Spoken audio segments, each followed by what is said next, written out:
Magandang buhay, mga mahal kong mag-aaral. Ako si Ginang Risa V. Garcia at ito ang ating ikatlong linggo para sa ikalawang quarter. Ang ating pag-uusapan ngayon ay ang pagbibigay halaga sa kabutihang dulot ng pamilya. Natutuhan sa mga nakaraang aralin na ang pamilya ay binubuo ng tatay, nanay, at mga anak nakatira sa isang bubong.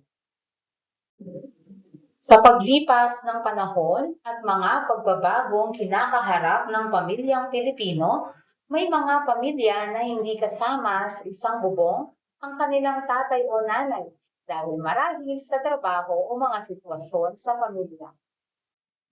Maaari ding ang mga tumatayong magulang mo o magulang nila ay hindi nila tunay na magulang. Sa kabila ng mga sitwasyong ito, nananatili ang pamilya ang orihinal at unang paaralan ng buhay. Ang tahanan ang munting paaralan para sa kinakailangang pagkatuto. Marami itong itinuturo sa atin, mga pagpapahalaga gaya ng pagmamahalan, pananampalataya, pagtutulungan, pagsasalamat o pagbibigay pasalamat at marami pang iba. Dahil dito, masasabi natin na ang pamilya ay may malalim na impluensya sa ating buhay. Ito ay isang unit na nagbibigay suporta, pagmamahal, at pagkalinga sa isa't isa.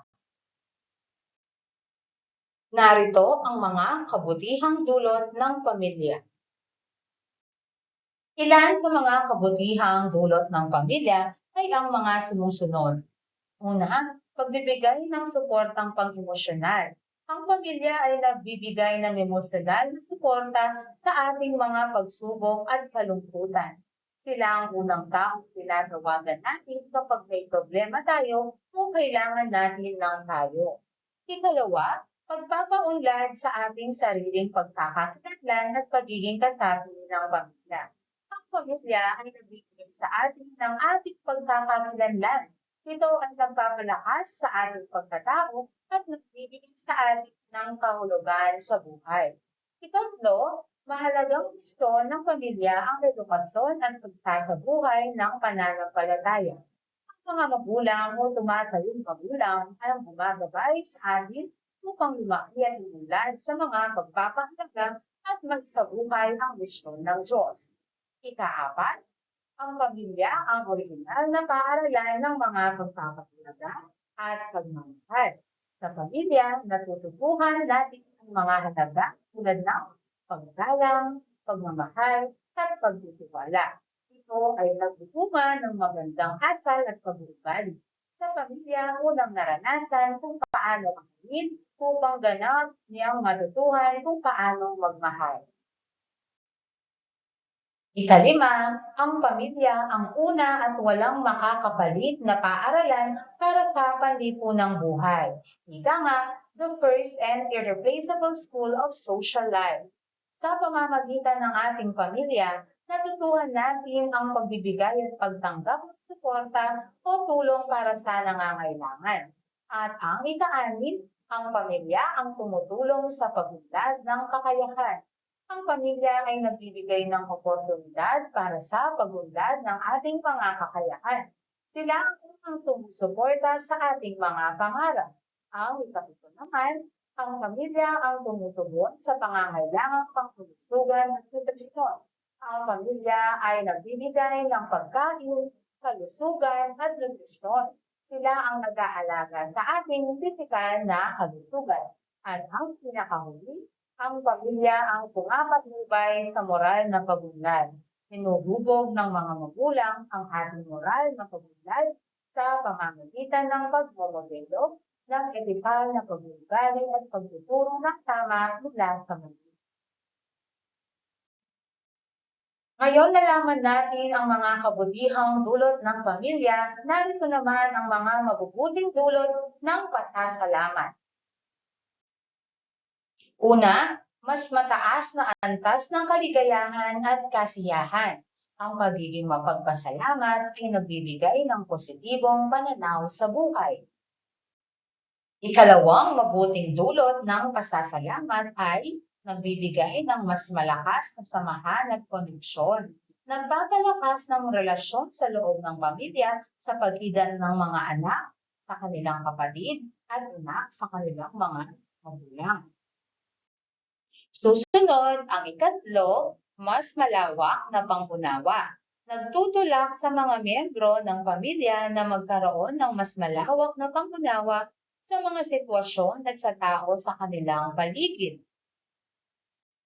Ikaapat na mabuting dulot ng pasasalamat, nagkakaroon ng mas matatag na pagharap sa mga hamon o pagsubok.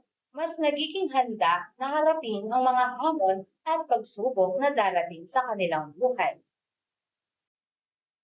Ikalima, mas mabuting kalusugan at kabutihan. May positibong epekto sa pisikal at emosyonal na kalusugan ng bawat miyembro ng pamilya ang pagiging mapagpasalamat. Sa kabuuan, ang pagiging mapagpasalamat ng isang pamilya ay nagdudulot ng masaganang buhay na puno ng kasiyahan, pagmamahal, at pagkakaisa. Ngayon naman, tatayain natin ang inyong nalalaman sa pamamagitan ng pagsusulit. Basahin at unawain mabuti ang ipinapahayag ng bawat pangungusap o katanungan. Isulat sa sagutang papel ang tamang kasagutan. Handa na ba? Para sa unang katanungan, alin ang pinakamabuting magagawa ng magulang sa anak? A. Pagpapakasal ng magulang. B. Pagkakaroon ng mabuting ugnayan. C. Pag-aaruga sa anak. Or D. Pagtutulungan sa gawaing bahay. Ikalawang katanungan, ano ang ginagampanang papel ng pamilya bilang paaralan ng pagmamahalan? A. Nagtuturo ng gawaing bahay. B. Nagpapalakas ng ugnayan sa pamayanan. C. Nagtuturo ng magagandang asal. Or D. Nagbibigay edukasyon sa mga anak. Ikatlong katanungan, anong epekto ang maaaring magkaroon ng pagiging mapagpasalamat ng isang pamilya sa kalidad ng buhay ng kanilang mga miyembro? A. Pagiging iba sa iba pang pamilya. B. Pagiging mapagkalina.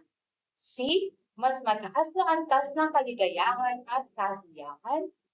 D. Pagkakaroon ng matinding adhikain upang maisaayos ang buhay. Ikaapat na katanungan, ano ang impluwensya ng pamilya sa pagiging isang huwarang miyembro ng lipunan ng isang tao? A. Hinuhubog ang pagkatao ng isang tao at mas nakikilala ang sarili. B. Hindi ito nakakaapekto sa pag-unlad ng isang tao. C. Ang pamilya ang nagsisilbing gabay upang makamit ang kasarinlan. Or D. Tinuturuan ang mga kapamilya sa pagpili ng mabuting leader sa lipunan. Para sa ikalima at huling katanungan, anong magandang paraan ng pagpapakita ng pasasalamat sa mga pamilya? A. Pag-iwas sa pagsabi ng mga negatibong kaisipan.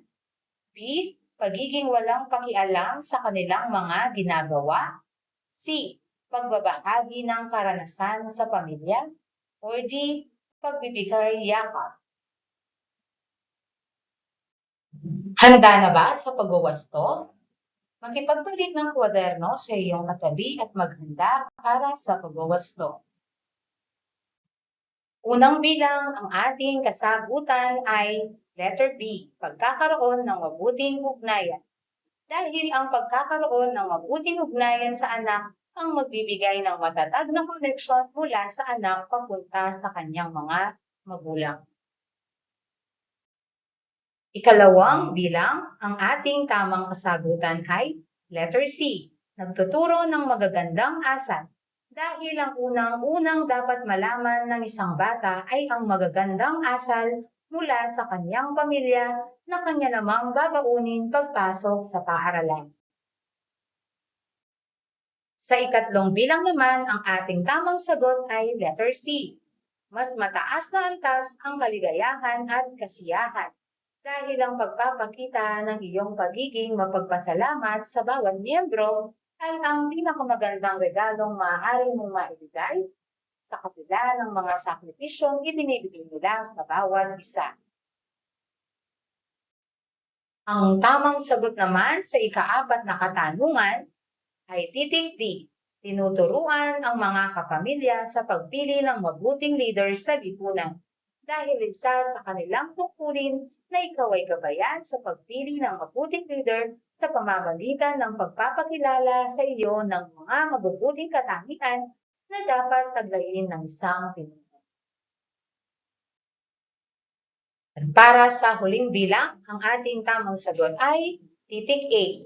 Pag-iwas sa pagsabi ng mga negatibong kaisipan dahil ang pagkakaroon ng positibong kaisipan ay maaaring magbigay sa pamilya ng positibong mindset patungo sa mas mabuting ugnayan. At dito nagtatapos ang ating talakayan para sa linggong ito. Muli, ako si Ginang Riza V. Garcia. Hanggang sa muli, magandang buhay.